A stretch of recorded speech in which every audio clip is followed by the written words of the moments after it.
Hi, really welcome to my Fallout 4 Beginner's Guide hints and tips. And my first hint or tip or bit of advice would be Fallout 4 is way more than just a single player campaign. There's basically 5 aspects to Fallout 4 and one isn't necessarily more important than the other.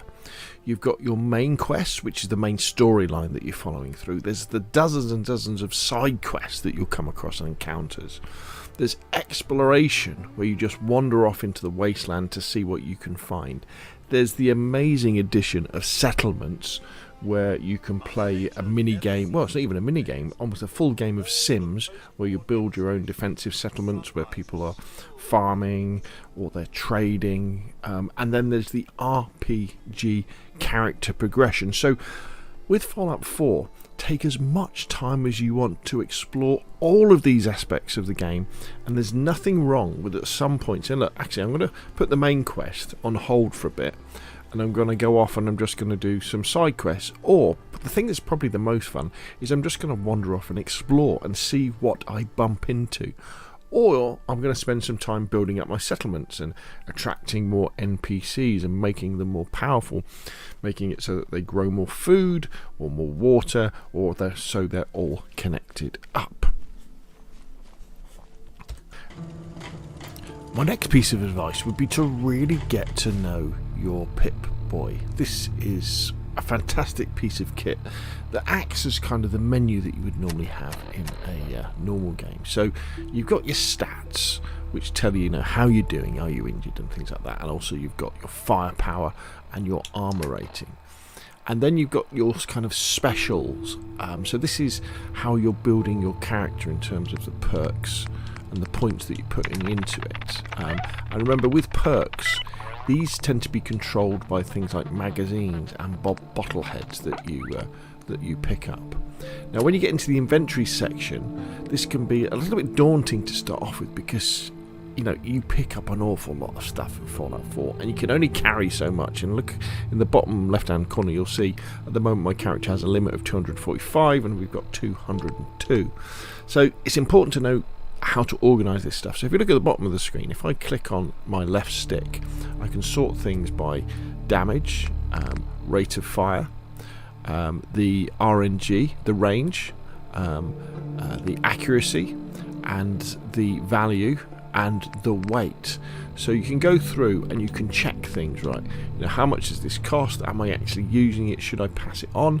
Should I pass it on to a companion? Once you've got settlements, any good guns that you don't want to use anymore, you can break them down or you can put them into the workshop so that your settlers can use them. Also remember, at this point what you can do is you can assign weapons as favourites. So let's see, have I got a gun that I haven't got equipped? So the penetrating pipe pistol I haven't got equipped. So if I press my top right shoulder button, I can now equip that gun to my D-pad, so I have quick access to it as well. Remember as well that a very important thing in Fallout 4 is it's alright having a great gun, but have you got the ammunition to go with it? So if I want to use my glow-sighted tuned hunting rifle, we can see that it uses 308 ammunition, of which I have 101 bullets, so that's excellent. However, my charging light laser sniper rifle, I've only got 13 cells for it, so that's going to run out pretty quick.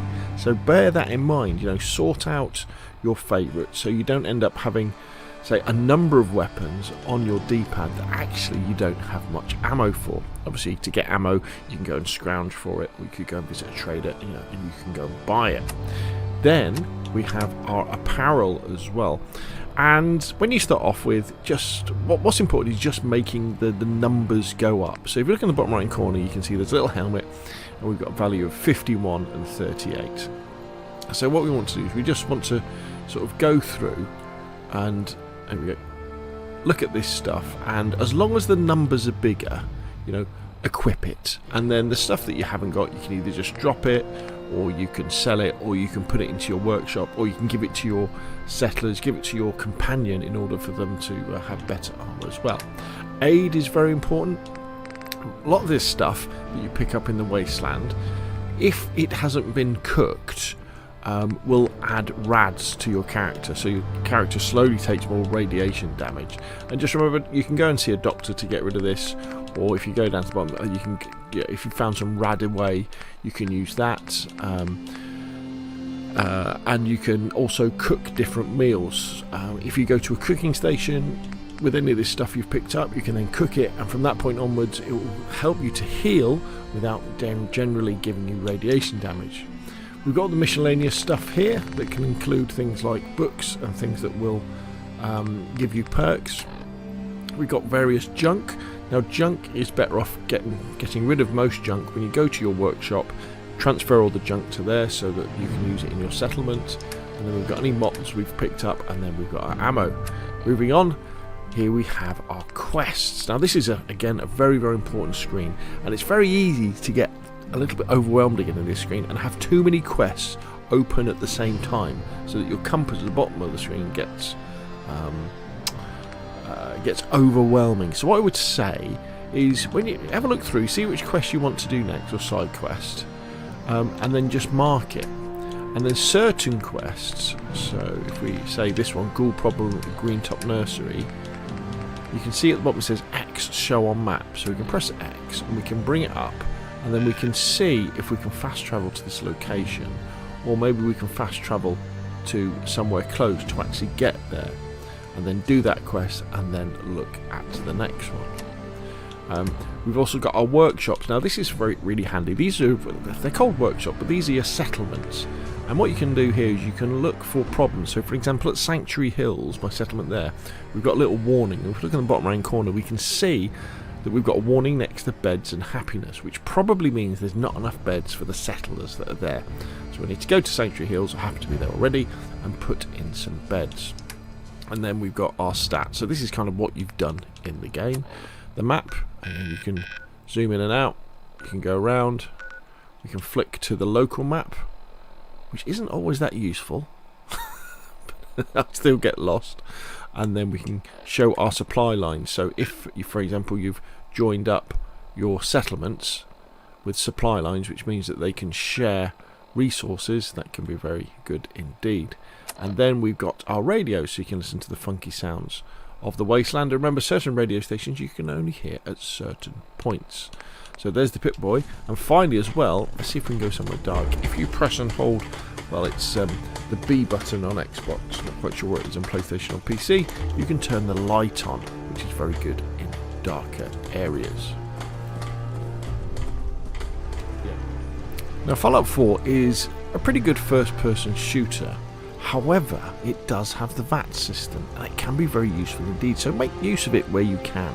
Now to bring up Vats on a controller, just press the top left shoulder button and we go into Vats. And what you can do in Vats is you can move your left stick around and you can choose where you want to hit your enemy, and then you press the right trigger to accept it. Now remember, you can fire more than once as you're going along, and you can also choose different targets by using your left stick.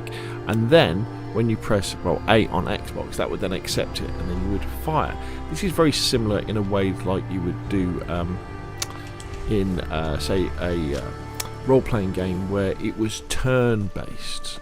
So it can be very good in tight situations, especially, funnily enough, against some of the smaller targets that are difficult to hit when you're just using your scope on your gun.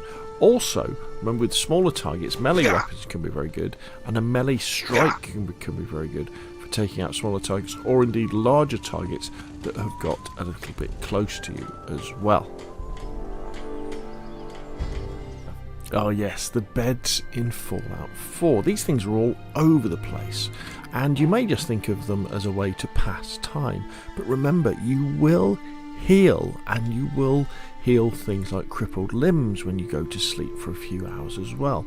So if you're in the middle of a quest and you're a bit damaged and there is an opportunity to use a bed, why not use it? Get back to full health, heal those crippled limbs, and you'll also get a little perk for a while afterwards.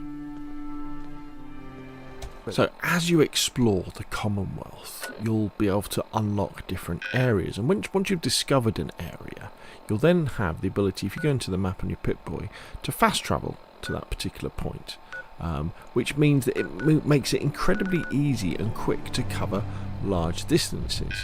So remember that, especially early on when you're not particularly powerful and you haven't got particularly good armour or weapons, once you've cleared a particular area and you want to go back to, say, Sanctuary in order to stow some stuff, then use fast travel. That way, if you bump into any baddies, well, you simply won't bump into them on the way back, and so you'll be able to store your stuff nice and easily. However, what I would say on the other side of that is don't use fast travel that much, because although the map is very, very big, if you just wander from place to place looking for the next quest, or even say you're on the way to a particular quest that you want to do, just follow the compass at the bottom of the screen to get there, and maybe take a few detours on the way, and you may well be surprised by what you find. There's loads of stuff hidden away in the unexplored areas of the wasteland, and especially things like the city and even in the towns. Even they're very dense in terms of points of interest and things to find. So although fast travel can be incredibly useful, remember that just going on Shank's pony, just walking, really allows you to explore and discover everything that Fallout 4 has to offer. Now, Fallout 4 obviously is an RPG, so don't forget to open up your Pip-Boy and then hit the Y button on Xbox anyway to open up your perks and start applying points, because you'll earn them as you're going along. However, what I would say is don't get too bothered by this. Don't think there really is a perfect critical path to deploying these points to get certain things.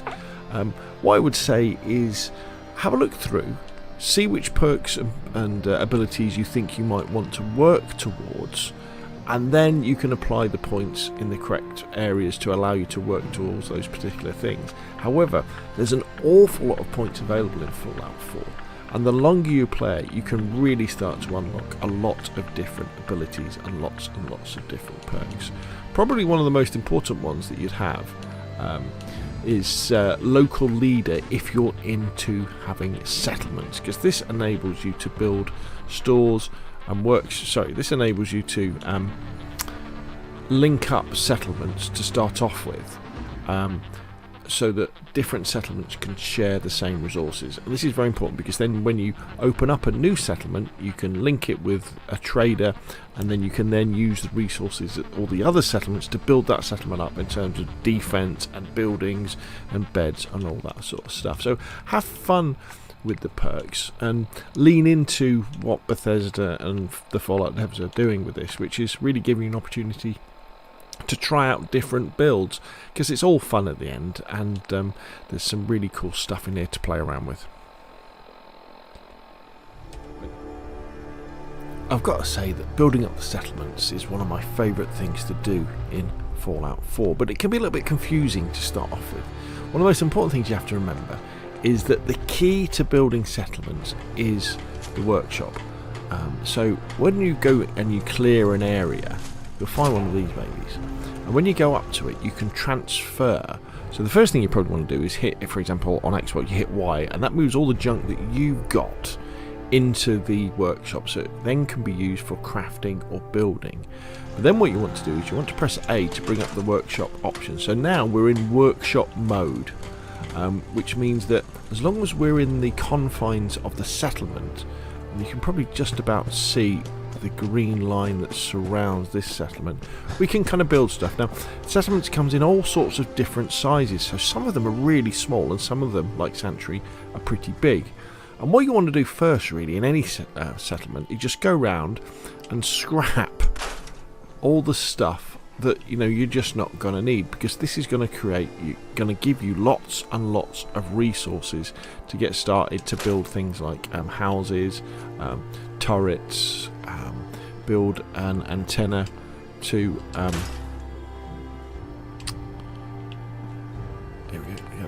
antenna to attract new settlers, more beds, and generally it helps to clean up the area as well, and it's all very good. And there we go, we can go through that, and it's definitely a worthwhile thing doing. For example, Sanctuary has got an awful lot of scrap.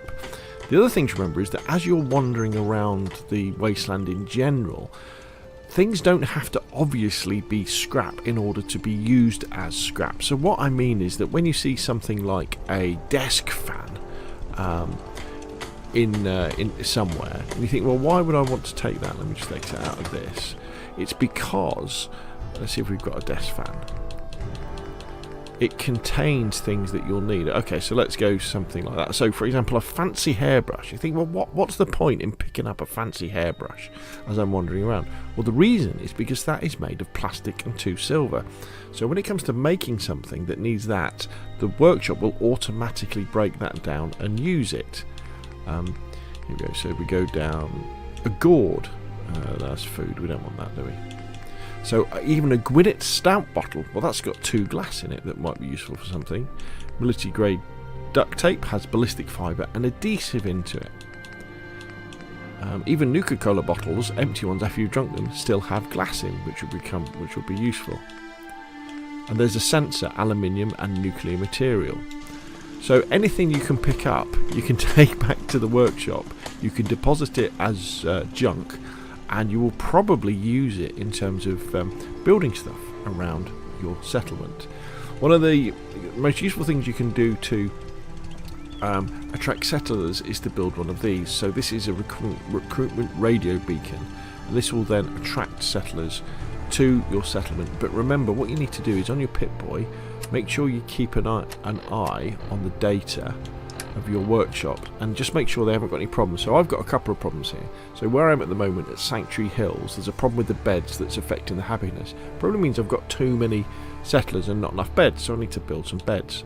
At Sunshine's Tidings Co-op, I've probably got too many beds as well, too many settlers for not enough beds, so I need to make them. So maybe what I need to do at these places, in fact at this one definitely, I probably need to turn off the beacon, because I don't need that anymore. So I don't need any more settlers until I've made some beds. My old man taught me that duct tape could fix anything. If we go in here, if you want to make something, whether that be a structure, or let's have a look. Say we want to make a turret. We want to make let's find something that we haven't got enough of. Let's say we wanted to make this particular a spotlight for it, or a shotgun turret. We wanted to make that, and we wanted to find some stuff. If you look in the top right hand corner, you can see that aluminium and oil, they've both got little magnifying glasses on. That's because I tabbed RB to find them. But we need to find something that I can't. I need something for. At the moment, I'm very lucky in the fact that I've got something. Okay, so we might have to imagine this. So imagine the saw blade trap. I didn't have any gears. If I tapped RB, so my top right shoulder button at this point, that would put a little magnifying glass next to that, which would mean that, you know, I'm looking for gears. But out in the world, obviously you might not find gears, but if I found something else, like a clock that had a gear in it, when I looked at it in the world, I would get a little magnifying glass that's telling the game, telling you, look, pick this up. You've decided you need that for something, and then I could take it back to the workshop and build it. Now, one of the most important things you can do with your settlements, apart from making sure that you've got enough defence and food and drink and settlers and all that sort of stuff and beds, is to link them up. So what you want, I've talked about it just previously, is let's just come out here. Another beautiful day in the most. Is make sure that you choose in your perks and in your things to have local leader, because local leader enables you to make someone a trader, and then you can link up your settlements. So if we go to my map, for example, and I press LB, we can see we've got this supply line set up between all of my settlements, and that means that these can all share the resources that are in each of their workshops. So that's pretty cool. And the way that you can do that sort of thing is if you go up to a settler that, let's see if we can do it with this person here. See, there we go. So this chap here. Now, if you look at the bottom of the screen, see it says RB supply line. Now this guy, some characters you can't turn them into traders, but if this guy I could, I'd look down and say RB supply line. I'll press RB, and then it would ask me where do you want to send him to, and that would then link Sanctuary to whichever place that would be. Now remember, you don't have to have each settlement linked to every single other one. It's just they all have to link to at least one, and they'll all link up that way. In a similar way, you can assign people to things as well. So when you go up to someone, see if we can find someone else. fact, one of the easiest ways, if you're wandering around your settlement and you're thinking, oh, I can't find any of my settlers, if you build one of the bells and you ring it, what will then happen is they will all Can it wait? wander up. And this is a great way as well of finding anybody who is unassigned so that you can give them a job. So here we go. So we go. So this guy's assigned to making food. This lady's assigned to making food. So look at this person. They're unassigned. So what I could do is I press A to command this person. I could then go over, say, to my food, and I could assign them to food and they would then become a farmer. Or I could assign them to look at, say, a guard post and they would be assigned to defense. Or if I had some trading places, I could assign them to that and they would do that. Or if you have a scavenging workbench, which I have there, you could assign them to going off on scavenging duties. Or again, you would have that option at the bottom right hand corner in order to bottom middle corner, sorry, to assign them as a trader. So let's assign this person to defense. There we go. So they'll now go and do that. And what you might want to do is give them a gun. What normally happens is when there is an attack on the settlement, settlers will go to the workshop and they will pick up, a good gun. So as long as you've got some good guns in your settlement, you've got a chance of defending it. There we go. So that's a nice basic introduction to getting started with settlements and enjoying them within the game. And I think it's an absolutely fantastic addition to Fallout. So there we go. My hints and tips for beginners who are new to Fallout 4. Obviously there's many other things that you'll learn along the way, and of course YouTube is probably one of the best resources that you can do to look at those other guides from lots of other people to learn all the amazing things about this absolutely amazing game. But hopefully I've given you some hints and tips that will get you started and help you to enjoy this absolutely amazing game that even today in 2024 still is amazing, looks beautiful, plays amazing, and has a fantastic story. Anyway, that's enough from me. What do you think? Put your questions and comments down below, and of course I'll see you again soon.